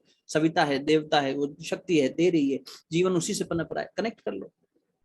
तो एक क्रम बना दिया, यहाँ फीनियल ग्लैंड है, तिलक लगा लो, बिंदी लगा लो, क्रम बना दिया, रोज इसको याद रखोगे। छोटे थे हम तो एक पेंसिल लेके ऐसे ऐसे करते थे, तो हमारे यहाँ पे ऐसे कंडेंस्ड एनर्जी फील होती थी, उंगली से या इससे एक दूसरे के सर पे करते रहते थे, गेम खेलते रहते थे। ध्यान बढ़ाने के लिए बहुत अच्छा तरीका है ज्योति धारणा की या बिंदु धारणा साधना करना। ये लगा लो भाई, बिंदी लगा लो, तिलक लगा लो, वैसे ही एकदम यहाँ बना रहेगा हल्का सा प्रेशर, और याद रहेगा। Switch on switch off button है, तरीका था समझाने का। श्रद्धा से कर लो, श्रद्धा से नहीं तो भय से कर लो, अच्छी चीज है। हम बच्चे को डरा के भी कराते हैं, तो इसलिए धर्म में थोड़ा सा भय भी आ गया कि चलो डरा के कराया गया। लेकिन बीच में एक कड़ी ऐसी आ गई शायद कि हमने ये नॉलेज ट्रांसफर नहीं किया। हमारा देश नॉलेज ट्रांसफर में कमजोर रहा, क्योंकि हमारी संस्कृति ऐसी थी। यहाँ नोटबुक लेके स्टूडेंट नहीं बैठता था, गुरु बोलता था और गुरु के वचन तुरंत उतर जाते थे शिष्य की चेतना में। तो यहाँ नॉलेज ट्रांसफर वर्बल था। आज भी इंडिया नॉलेज डॉक्यूमेंटेशन में पुअर है। बाहर के देशों में देखो, एक एक प्रोसेस के ऊपर कितने सारे एसओपी लिख दिए जाते हैं, कितने सारे स्टेटमेंट्स लिख दिए जाते हैं, पूरी पूरी बुक हो जाती है। अगर मैं नौकरी छोड़ के जाऊं, मेरे बाद कोई और ज्वाइन करेगा, तो उसको पूरी मैनुअल से समझ में आ जाए कि अंकुर क्या करता था और क्या करना है। अंकुर की जरूरत नहीं है। हमारे यहाँ तो आदमी चला जाए तो हम सर पटकते हैं, अरे कौन सी फाइल कहाँ रख के गया है कौन सा काम कैसे होगा, है ना? तो ये क्योंकि हमारी आदत ही नहीं बनी हमारी कभी, हम तो स्मृति में इतने तेज थे, इसलिए श्रुति ग्रंथ कहा गया। उसके बाद स्मृति ग्रंथ आए, जो उन्होंने स्मृति के आधार पर लिखे, जो उन्होंने जो याद किया उसके आधार पर इंटरप्रेट किया। जैसे मान लो इस डिस्कशन को कोई याद करके नोट्स बनाना चाहे, तो स्मृति ग्रंथ आपका अपना बन गया। लेकिन किसी ने पूरा ही उतार लिया अभी अपने दिमाग में, ट्रांसफर हो गया पूरा पूरा, श्रुति ग्रंथ सुना और हो गया। ग्रीस में राजा ने अपने मंत्री से कहा, आर्किमिडीज एक ऐसा तरीका निकालो कि ये गोल्ड इससे एक्सट्रैक्ट कर लो बिना किसी रिफाइनरी में डाले। तो आर्किमिडीज परेशान है, रोज बैठा सोच रहा है। राजा रोज सैनिक भेजता है, ढूंढा क्या हल पीछे पड़ा हुआ है। वो आर्किमिडीज एक दिन नंगा लेटा हुआ है अपने बेदिंग टब में, और अचानक उसे जाने क्या सोचता है, वो ग्रीस की सड़कों पर नंगा दौड़ पड़ता है। लोग आते हैं, अरे हमारा मंत्री जो है ऐसे नंगा घूम रहा है, उसको कपड़ा पहना रहे हैं। और वो क्या कह रहा है, यूरेका यूरेका यूरेका यूरेका। कोई चेतना की ऐसी अवस्था होती है जब मन विलीन हो जाता है और सिर्फ वहां से उतर आता है। हमें सिर्फ माध्यम बनना होता है परोसने का। ये वैज्ञानिकों के जीवन में घटित हुआ है, ये ऋषियों के जीवन में घटित हुआ है। इसमें से अचंभित होने की बात नहीं है। या आपके हमारे जीवन में भी हम जब किसी चीज को एकदम धुन पकड़ के पीछे पड़ जाते हैं तो एक ऐसी स्थिति आ जाती है जब आपका मन काम नहीं कर रहा होता, फिर कोई शक्ति होती है जो उस फोटोग्राफर को दिख गई थी, उस पेंटर को दिख गई थी जिसने विवेकानंद की पेंटिंग बनाई थी, फिर कोई शक्ति होती है जो आपको चला के ले जाती है। तो कैसे न माने कि वो शक्ति नहीं है। एक राजा ने अपने मंत्री से पूछा, एक बार बताओ ये गायत्री शक्ति कैसे मिलेगी, कैसी होती है? तो उसने कहा देखिए मक्खन जैसी होती है। अच्छा, ये दूध ला के दे दिया उसके सामने। बोले दूध थोड़ी, ये मक्खन थोड़ी, दूध है। बोले आप ठीक कह रहे हैं, लेकिन इसमें मक्खन है, ऐसा घुला मिला है, जब आप इसका मंथन करेंगे तो मक्खन निकलेगा, जब आप जीवन मंथन करेंगे तो गायत्री शक्ति निकलेगी। फिर उसने पूछा अच्छा ये गायत्री शक्ति होती कहाँ है, गायत्री माता गायत्री शक्ति? तो उसने एक दीपक जला के दिखा दिया। बोले आपको क्या दिख रहा है, रोशनी किस तरफ है? तो बोले अरे सब तरफ है। बोले ऐसे ही गायत्री शक्ति भी सब तरफ है, लेकिन इतनी सहज है कि हम देख नहीं पा रहे। रमन महर्षि का वाक्य है, ये सब कुछ जो मैंने शायद पिछले सेशन में कहा कि नहीं याद नहीं, ये सब कुछ जो है जो प्रकाश से प्रकाशित हो रहा है, अभी लाइट नहीं हो तो कुछ भी नहीं देख पाएंगे, लेकिन हम इस सब में इतना खो जाते हैं कि प्रकाश की कीमत भूल जाते हैं। The light becomes so obvious that we are only focusing on what is lightened, जबकि ये इमेटीरियल है। इसकी प्रकाश ये दिख किसकी वजह से रहा है? उसकी वजह से, परमात्मा की वजह से संसार टिका हुआ है। हम परमात्मा को भूल के संसार को देखते हैं, इसके पीछे जिसके आधार पर ये टिका है उसको भूल जाते हैं। हे अर्जुन, ये सारा संसार मुझी पे आधारित होकर गतिशील हो रहा है। जैसे एक बैलगाड़ी के पहिए पे एक कील होती है, स्पिंडल, उस पे पहिया घूमता रहता है। मैं इसका आधार होते हुए भी इससे विरक्त हूं, मैं इसमें लिप्त नहीं होता, इससे निर्लिप्त हूं। वही जैसे बैलगाड़ी के पहिए पे कील, उसी पे पहिया घूम रहा है, पर कील उसमें कभी भी लिप्त नहीं हो रहा, उसका आधार कील ही है। कील हटा दीजिए, पहिया बाहर गिर जाएगा। उन्हीं सत्ताओं के आधार पर संसार टिका हुआ है। ये तो आदमी भले ही बुद्धिजीवी होने के नाते नास्तिकता का थोड़ी देर वो ओढ़ ले, गुरुदेव तो कहते हैं बेटा सच मायने में तो कोई भी संसार में एक आदमी भी नास्तिक नहीं है, सबकी आस्था कहीं ना कहीं तो टिकी है, इतनी आस्था तो है उसके अंदर। विवेकानंद जी के पास था, ब्राह्मण समाज में जाके साइन कर दिया था, तो कहते निराकार की पूजा करूंगा। काली को तो प्रणाम कर ही लिया बाद में जाके। ठाकुर रामकृष्ण हंसते थे, देख मैंने करवा दिया तुझे प्रणाम, तू तो कहता था मैं साकार को नहीं पूजूंगा। तो ऐसे विस्फोट हमारे देश में तो बहुत ही मिलते हैं, समय समय पर लोग आते रहे हैं। और पिछले कुछ समय से तो एक आंधी सी आई है। कबीर के समय में भी बहुत अत्याचार थे, मीरा भी उसी समय थी, तुलसी भी तब थे, सूर भी थे, बड़े अत्याचार थे संसार में। कबीर के समय तो गौरी का शासन था, और कितना उसने तमाशा किया था। बनारस के घाट पे कबीरदास जी को कहते हैं प्रहलाद जी का अवतार थे कबीरदास जी, भक्त प्रहलाद का। और जो यातनाएं प्रहलाद जी पे हुई थी वही कबीरदास के ऊपर भी हुई थी। आप प्रमाण देख लो, भले इतिहास उठा के देख लो। कबीरदास जी को पानी में पत्थर डाल के गिरा रहे हैं, हाथियों से कुचलवा रहे हैं, जलती हुई चिता पे बिठा रहे हैं, और सामने के सामने जला के वो कह रहा है कि ये जले, मर गए, खत्म हो गया, और अट्टहास लगा रहा है, जोर से हंस रहा है। बनारस के घाट पे काशी का राजा हाथ जोड़ के खड़ा है, और ये आगरा से अपनी सेना लेके आ गया और पूरा दरबार लगा के बैठा है। हमारे यहाँ ऐसे आताताई हुए, भक्तों के ऊपर कितनी प्रताड़ना हुई, और फिर भी भक्त खड़े होकर कह रहे हैं। कबीरदास जी, बड़ा सुंदर एक भजन है उनका, अंतिम समय में गाया करते थे, हम ना मरे मरी है संसारा, हमको मिला जिया बनहारा, हम न मरे मरी है। अरे तू क्या मारेगा मुझे? घुटने टेक दिए थे गौरी ने, अब नहीं, तेरे को नहीं मार सकता मैं। फिर भी उसका एक मन में आया, एक मुर्दा जा रहा था, डेड बॉडी, क्या आप इसे जिंदा कर सकते हैं? उसने अपने गुरु से पूछा। गुरु ने कहा कबीर बैठे हैं भैया, अब इनसे पूछ ले, इनके सामने हमारी चलेगी नहीं। मुर्दा लाया गया, कबीरदास ने स्पर्श किया और बोला, बोल राम। वो उठ खड़ा हुआ, उसी को कमाल कहा। मैथुनी संतान नहीं थी कबीर की, कमाल और कमाली, एक बेटा एक बेटी थे, लोई माता और कबीर के। तो कहते हैं कुछ लोग के इतिहासकार के, इसके गौरी के मन में आया कि मेरी बेटी मर गई थी, एक फीमेल लाश को मंगाया जाए, यंग बच्ची की, उसको जीवित कर दो, मुझे मेरी बेटी की बहुत याद। घुटनों पे आ गया, इतना बड़ा सम्राट। ये भक्तों की शक्ति होती है, ये ऋषियों की शक्ति होती है। और उन्होंने स्पर्श करके उसको जगा दिया, उठ बेटी, राम बोल। जब वो उठी तो उसने, कुछ इतिहास कहते हैं कि गौरी को उसने इनकार कर दिया, आपको मैं पिता नहीं मान सकती, मुझे जागृत करने वाले, जीवित करने वाले ये हैं, मेरे मरे हुए शरीर में चेतना इन्होंने फूंकी है, मैं इनकी बेटी। तो कबीर के 2 संतान की जो बात आती है ना, वो मैथुनी संतान थोड़ी थी, निरासक्त थे। ठाकुर रामकृष्ण परमहंस, माँ शारदा मणि कहीं आपस में कभी कोई सांसारिक जीवन थोड़ी जिया, गृहस्थ में रहते हुए भी ये लोग निर्लिप्त सन्यासी थे। इसलिए इतनी पावन जो हमारे यहाँ ऋषि सत्ताएं आई हैं। और अभी भी आप देख लीजिए पिछले 10-12 साल में, कल मैं एक प्रेजेंटेशन देख रहा था, भारत के मंदिरों की क्या हालत कर दी थी इन आतताइयों ने। सारे मंदिरों का जीर्णोद्धार हो रहा है कि नहीं हो रहा? हमने कभी कल्पना भी करी थी कि राजपथ का नाम कर्तव्य पथ होगा? कभी सुभाष बोस और सरदार पटेल को हम देखेंगे खड़ा हुआ कहीं प्रतिमा के रूप में, स्टेच्यू ऑफ यूनिटी के नाम पे? नहीं कल्पना करी थी।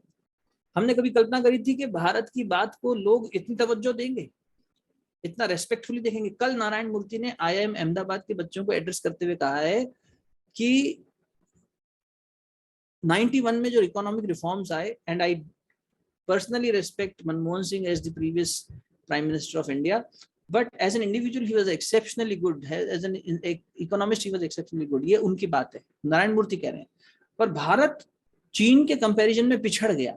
चाइना इंडिया से 6 गुना बड़ी इकोनॉमी है। 78 से लेके 22, 1978 से लेके 2022 के बीच में चाइना इतना प्रोग्रेस कर गया और हम पीछे ठहर गए, क्यों? तो उन्होंने कहा, जब मैं HSBC बैंक के लंदन ऑफिस में बोर्ड ऑफ पैनल में बैठकर चर्चा करता था, तो वहां पर 2007 में अगर 10 बार चाइना का नाम आ रहा है तो 4 बार इंडिया का भी नाम आता था। बट बाय द टाइम 2012 तक मैं वहां से बोर्ड से स्टेप डाउन किया हूँ, 30 बार अगर चाइना का नाम आता था तो इंडिया का नाम एक बार भी नहीं आता था। हमने रिफॉर्म्स ला के डिसीजन ही नहीं लिए, हमारी कोई वैल्यू ही नहीं थी। पर आज हमारी बात को संसार सुनता है, people look up to the country. तो हम जो कह रहे हैं कि जगत गुरु बनने की दिशा में, विवेकानंद ने कहा था, भारत माता का हर देश को खड़ा होने के लिए उसका एक DNA होता है। DNA कह लो, उसकी कह लो, नब्ज कह लो, उसका एक मूल, उसकी पहचान होती है। और भारत की पहचान उसका अध्यात्म है। जिस दिन भारत माता अपनी आध्यात्मिक पहचान को फिर से पहचान के खड़ी होगी, बेड़ियां टूट जाएंगी। स्वतंत्रता तो ऐसे ही मिल जाएगी। स्वतंत्रता तो उन देख पाते थे ये लोग, तो दिखता था ना कि ये देखो मोड़ से एक गाड़ी आ रही है, बच्चों हटो, तो उनको दिख जाता था। स्वतंत्रता तो आ रही है, दिख रही है, परतंत्रता। लेकिन अपनी बेड़ियों को जब तक हम नहीं तोड़ेंगे, 1500 साल का शासन, उसके बाद 70 साल का शासन। राम जेठमलानी ने 2014 के ये रजत शर्मा के शो में, जनता की अदालत में, आप यूट्यूब गूगल कर लीजिएगा, उसमें उन्होंने खुद बोला है, भारत की सरकार ने पिछले 70 सालों में, जो हम कहते हैं भारत गरीब देश है, ये गलतफहमी फैला रखी है। इस सरकार ने आजादी के बाद 1947 के बाद की गवर्नमेंट ने एक परिवारवाद के नाम पर 1500 बिलियन इंडियन रुपीज गायब कर दिए इकोनॉमी में से। इनके अकाउंट्स में पड़े हैं इतना पैसा, और वैलिडेट कर लेंगे उनका कि एग्जैक्ट क्या थी। 1500 बिलियन डॉलर्स थे कि रुपीज इस्तेमाल में। लेकिन ये राम जेठमलानी देश का इतना बड़ा लॉयर है, वो ये बात कह रहे हैं, खुले मंच पे, टीवी पे कह रहे हैं, उपलब्ध है। तो हम ना तो गरीब थे, ना हमारे अंदर कोई सांस्कृतिक दृष्टि से गरीबी थी। कुछ लोगों ने थोड़े समय तक ऐसा बना रखा था, बस वो चल रहा था। पर पिछले इतने कम समय में, 8-9 साल के समय में, अगर इतना बड़ा परिवर्तन दिखाई दे रहा है कि देश की एक इकोनॉमिक सुपर पावर के रूप में, एक इसके रूप में, वेपन्स के रूप में देखें तो, न्यूक्लियर पावर के रूप में देखें तो, स्पेस में जो हम लोग कर रहे हैं सारे प्रोग्राम्स, उसमें देखें तो, हर जगह अगर हमें 2 कदम आगे बढ़ने का मौका मिल रहा है और हम बढ़ रहे हैं, लोग हमसे आशा कर रहे हैं, तो निश्चित रूप से हमें समझना चाहिए कि सिर्फ ये पैरामीटर्स ही नहीं, अब अपने व्यक्तिगत जीवन को भी देखिए। हम चाह के भी नहीं गिर पा रहे। कोई गिरना भी चाहे ना, माँ बाप गिरने नहीं देने वाले। भगवान ने तय कर लिया, गुरु ने तय कर लिया, बेटा चलना है, अब चलना है। मेरा ऐसा आकलन है, जितना थोड़ा बहुत पढ़ा सुना है उसके आधार पर आपके बीच अपनी बात रखने का मौका मिला। बहुत बहुत आपको साधुवाद, आपने सुना। अब कोई जिज्ञासा हो, कोई प्रश्न तो बताइएगा। Over to you. बहुत धन्यवाद आपका। अब मैं सबको अनम्यूट कर देता हूँ, जिनका भी कोई प्रश्न हो पूछ सकते हैं।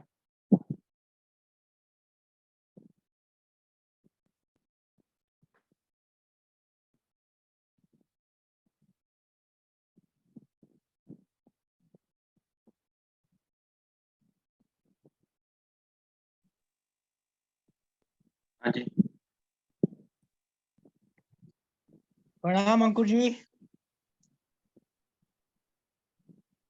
प्रणाम। अंकुर जी आप हाँ प्रणाम। अंकुर जी आप मैं म्यूट था। मैंने कहा आप हाँ। देव भी हैं और ऋषि भी हैं, तो कहिए क्या आदेश है मेरे लिए। आपने जो कहा बिल्कुल सब तर्क ठीक है, सब आपके तो आंकलन ठीक है और बहुत पॉजिटिव है। हम नकारात्मक तो होना ही नहीं चाहते। जो आपने सारे डिस्क्रिप्शंस दिए हैं, हमें भी भास है, जो हमने दोहराया है, हम पढ़ा है या सुना है। एक सिर्फ मन में शंका बार बार आती है, जो वो है जो मुस्लिम्स हैं।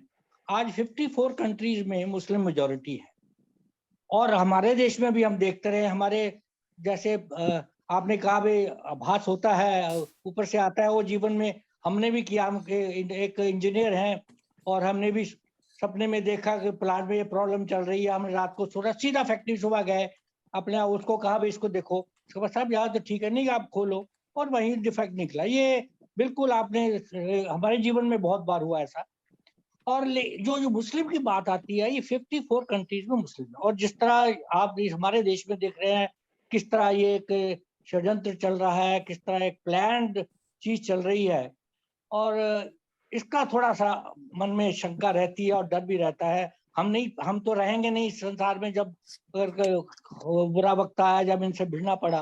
तो इसके बारे में जैसा आपसे, इसको संकीर्णता मत सोचिए, डोंट नहीं बिल्कुल ठीक है, बट ये बिल्कुल एक सच्चाई है जो हो सकता है हम सबके मन में एक शंका आती हो। इसके बारे में आप क्या भविष्य हो सकता है, क्या है, या आप क्या सोच रहे हैं? मेरा तो इतना ही सोच पाना है अपनी छोटी बुद्धि से कि देखिए, ये बात तो सही बात कह रहे हैं आप कि 54 या शायद 57 कंट्रीज तक आउटरीच हो गई है। और वो तरीका यही रहा, जैसे ईरान जैसा कंट्री के अंदर इन्होंने 15 साल में ईरान को कन्वर्ट कर दिया इस्लामिक नेशन में। इट वाज स्वीडन आ रहा है। हाँ, स्वीडन है।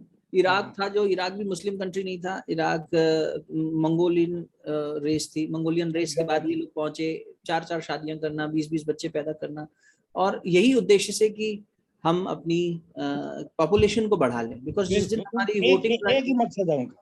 हाँ, जिस दिन हमारे पास वोट बैंक ज्यादा हो जाएगा, उस दिन सरकार हम अपनी बना लेंगे, देश हमारा हो जाएगा।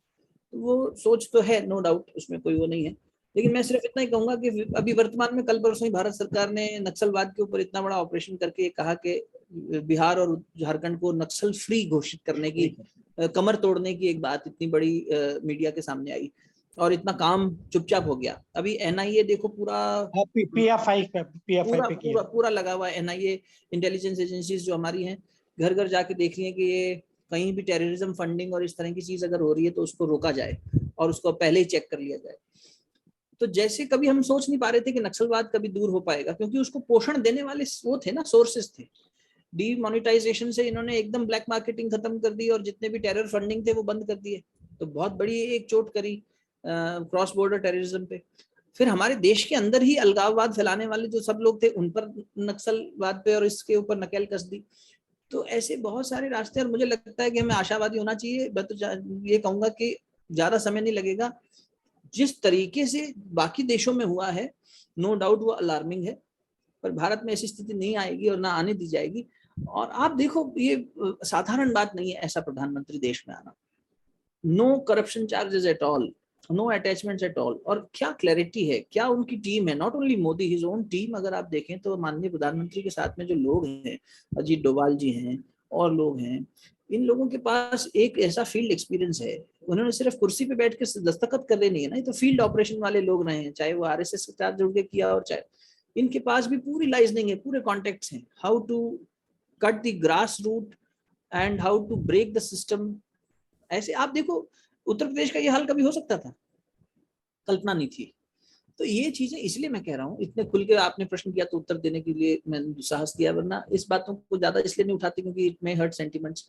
नहीं तो ये स्पष्ट दिखाई दे रहा है कि परिवर्तन बहुत स्ट्रांग है और बहुत जल्दी हो रहा है। जो कार्य 70 साल में 75 साल में नहीं हो पाया, वो 8-10 साल में ही हो गया। और अब ये तो मैंने स्क्रिप्चरल उसमें भी पढ़ा है, रेफरेंसेस में, गुरुओं के माध्यम से भी, कि आने वाले समय बेटा 10 साल में 100 साल का काम हो जाएगा। चाहे वो वैज्ञानिक दृष्टि से देखो, चाहे वो पॉलिटिकल दृष्टि से देखो, और चाहे आध्यात्मिक दृष्टि से देखो।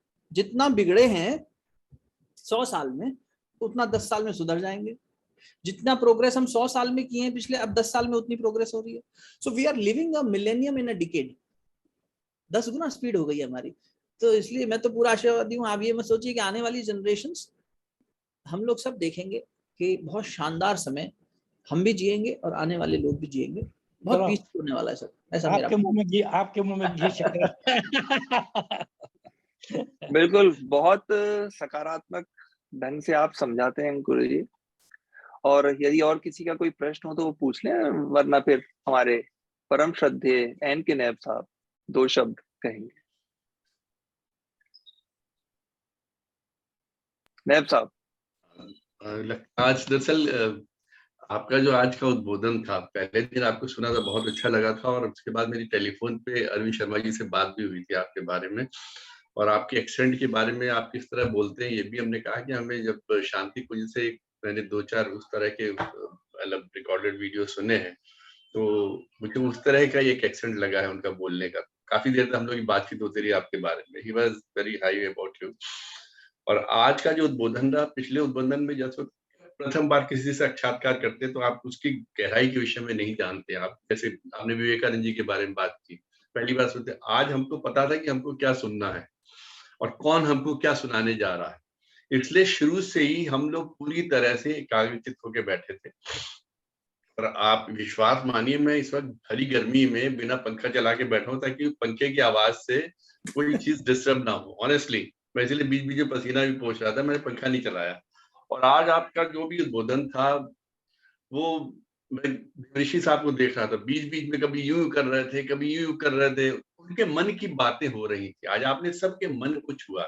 जितने भी लोग यहाँ पे आपको सुन रहे थे, आपने एक एक व्यक्ति के मन को छुआ है। और जब आपने विवेकानंद जी की बात बताई, उनके पीछे वो जिस चित्रकार ने फोटो जब बनाई, तो उसमें उनके गुरु जी की, रामकृष्ण जी की थी, उसको सुन के तो मैं भी बड़ा, मतलब कहते ना, आंखों में आंसू से आ गए कि ऐसा भी होता है। लोग, मतलब ईश्वर इतनी करीब रहता है, गुरु इतने करीब रहते हैं हम लोग के, और हम लोग को महसूस नहीं होता। हम लोग आभास नहीं कर पाते कि पल पल ईश्वर हमारे साथ, हर पल ईश्वर हमारे साथ। हम लोग इसकी बढ़िया ना प्रकाश की, हम लोग क्योंकि रहता है तो सब कुछ दिख रहा है, तो सोचते ये तो है ही। We take the things for granted. हाथ में चलना है तो we take the things for granted, हाथ तो है ही, जिनके नहीं है उनसे पूछो, अंधेरे में रह रहे उनसे पूछो। और वो 2 महीने का काल हम लोग खाली आज कहानियों में पढ़ रहे हैं विवेकानंद जी के बारे में कि 2 महीने तक उन्होंने गुजारे, लेकिन जिनको 2 घंटे गुजारने हो सर, जेब में एक पैसा ना आज की तारीख में और खाने के लिए खाना ना हो, उनसे पूछे कि वो 2 घंटे कैसे उन्होंने गुजारे। भागते हैं बैंक से, जल्दी पैसे निकालो, एटीएम से निकालो, जेब में पैसे नहीं, वो 2 महीने तक। और आज हम लोग उन महापुरुषों को भूले बैठे हैं, और वो भी विदेशी धरती पर ना, जहाँ और कम्युनिकेशन नहीं, कोई सोशल मीडिया नहीं, आप मैसेज नहीं कर सकते। और जहां आपने ऐसा कह दिया कि मैं इंडियन हूँ, वहां आपको और लाठी पड़ेगी। हाँ, और गाली पड़ेगी। मतलब इंडियंस एंड डॉग्स। उन हालातों में लोगों ने अपने आप को, अपने चरित्र को, अपनी वाणी को निखारा है। हम लोग तो उन चीजों को सोचने लायक भी नहीं है शायद। अब उसमें अगर इन चीजों पे अभिभूत हुआ जाए, उस पर थ्रिल्ड हुआ जाए, या उससे हम लोग गाइडेंस ली जाए, ये हमारे ऊपर है। हमको इनसे सीखना है। आज आपकी चीजें बड़ी प्रेरणादायक रही हैं। I am still very emotional. अभी उनका मैसेज आया बागी जी का कि गेट रेडी फॉर थैंक्स, तो मुझे 30 सेकंड लग गए अपने आप को प्रिपेयर। मैं totally I was involve today. और मुझे लगता है जितने लोग भी सुन रहे थे, एवरीबॉडी वाज इन्वॉल्व। अभिषेक को देख रहा था, वो यूं करके चुपचाप सुन रहा। एंड मुझे हमें बताया गया कल अरविंद जी ने कि आप रेगुलर क्लासेस लेंगे, and we are really grateful to God, grateful to Guru ji, grateful to everybody of this Zoom meeting। और हम लोग की अब Zoom मीटिंग और ज्यादा सशक्त हो जाएगी। आज आपके अभिवादन के, आपका जो उद्बोधन है उसके लिए मैं किसी तरह का अभिवादन नहीं दे रहा हूँ, आपका शुक्रिया कर रहा हूँ कि आज आपने अंदर से हिला दिया है, अंदर से कहते हैं ना, झिंझोर देते हैं। आपका बहुत बहुत धन्यवाद। धन्यवाद। मैं बस इतना ही निवेदन करूंगा, हम लोग रोज रात को सोमवार से शुक्रवार तक बैठते हैं और स्वामी विवेकानंद जी को पढ़ते हैं। एक यूट्यूब चैनल बना रखा है, उसी पे बस ओपन टू ऑल कर देते हैं, जो लोग आ जाए, 8, 10, 5 लोग जो भी, और बाद में जो लोग सुनना चाहें सुन सकते हैं। तो ये एक्चुअली प्रवाह वहीं से आता रहता है। एक अरविंद शर्मा जी मेरे को एक लिंक भेजा था, उसमें मैंने सुन रहा था, फोटो आपकी लग रही थी, नाम कोई और था, लेकिन बहुत मिलते जुलती शक्ल थी या क्या था, तो मैं उनसे पूछ नहीं पाया इस बारे में। एक लिंक उन्होंने मेरे भेजा, मैंने तो सुना भी रात के टाइम की बात थी, वो शायद 10 साढ़े 10 के 10 बजे, हाँ 10 बजे हाँ, करते तो हो हैं। सकता है, मुझे लग रहा था आप बोल रहे हो, लेकिन नाम उसमें कुछ और चल रहा था नीचे जो अच्छा जी। तो मैं थोड़ा सा उसमें कंफ्यूज हो गया, तो मैं उस हाँ लिंक हाँ में था। ये हाँ 3-4 दिन पहले की बात है। जी जी अगर जी। अब आज आपके बाद मुझे कोशिश करूंगा मैं उस लिंक में जुड़ जाऊं, और वो मेरे पास लिंक है, शर्मा जी ने भेजा हुआ मेरे। आप मुझे मैसेज कर दीजिएगा, क्योंकि वो लिंक एवरीडे नया जनरेट होता है, वो सेव नहीं रहता। अच्छा अच्छा। तो यूट्यूब अंकुर जी, लाइव जाते हैं हम लोग, उसका जी लिंक आज लाइव में था, उन्हें जब तक मैं उनका मैसेज पढ़ता तब तक वो 20 मिनट हो चुके थे, और लास्ट शायद 40-50 मिनट का आपका उद्बोधन था वो। जी जी हाँ, हाँ, 40-45 मिनट का। तो वो आखिरी के वो 10-15 मिनट मैंने पूरी सुने। प्लेलिस्ट चैनल पे बनी हुई है। जी इसमें मतलब विवेकानंद जी की इस ग्रंथ के आधार पर हम 55 सेशंस कर चुके हैं अब तक। वो क्रम चल रहा है, क्योंकि ये 2500 पन्नों का ग्रंथ है, अभी 250 पन्ने पढ़े हमने बस। बहुत कुछ इसमें से अभी निकलना है। और आप ठीक कह रहे हैं। अब हम लोग यही सोचते हैं कि इन महापुरुषों का अध्ययन खुद के लिए भी लाभान्वित होगा, और जो सुने उसको लाभ मिले। तो हमारी एक जिम्मेदारी ये होनी चाहिए कि यंगर जनरेशन को और खुद को इनके बारे में अवेयर कराएं, तो पता लगेगा कि वी आर सो रिच, और एक इतना कॉन्फिडेंस आ जाता है कि किया जा सकता है। Spirituality is doable.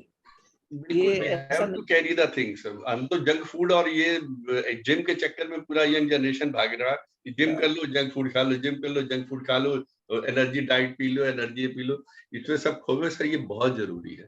Really we are thankful sir. Ankur ji, आपका एक छोटी सी बात बोलना चाहूंगा जी। आपका इस देश के परिवर्तन में, इस उत्थान में, देश के उत्थान में योगदान को मैं अंडरमाइन नहीं करना चाह रहा।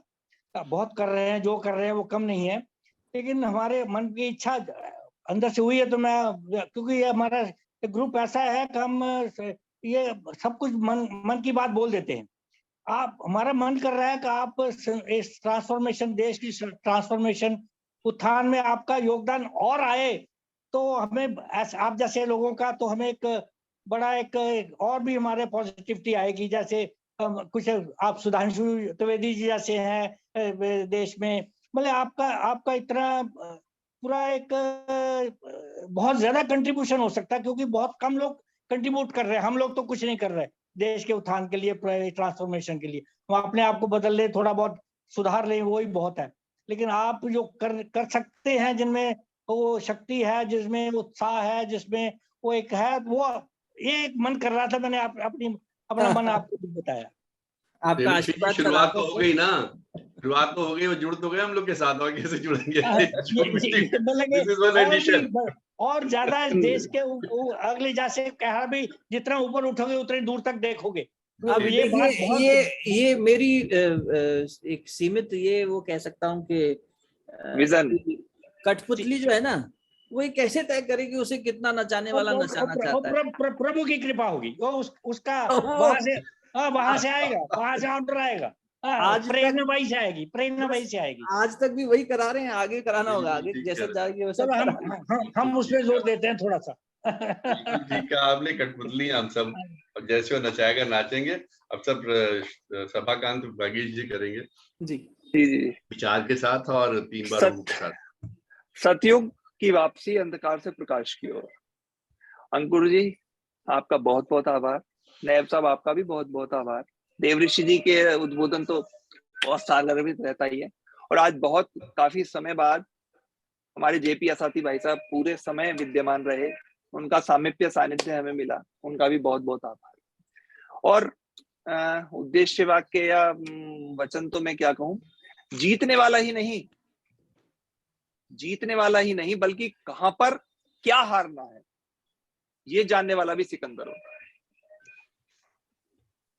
आपका बहुत बहुत आभार। अब 3 बार ओम का उच्चारण, उसके बाद सभा की समाप्ति। सभी अपने आप को अनम्यूट कर लें।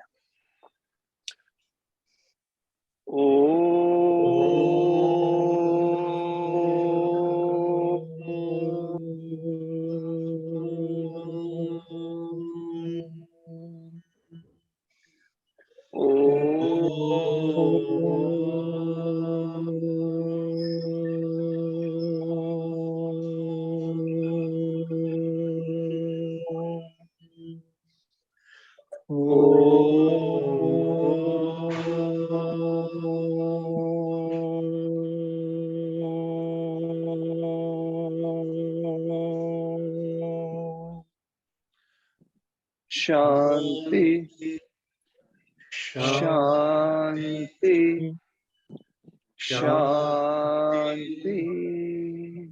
सबको सभी को प्रणाम। बहुत बहुत धन्यवाद।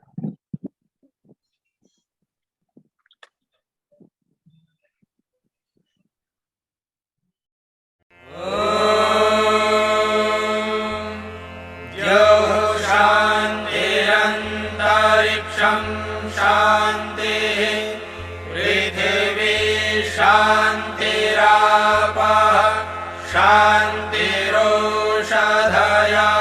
शान्तिः वनस्पतयः शान्तिर्विश्वे देवाः शान्तिर्ब्रह्म शान्तिः सर्वं शान्तिः शान्तिः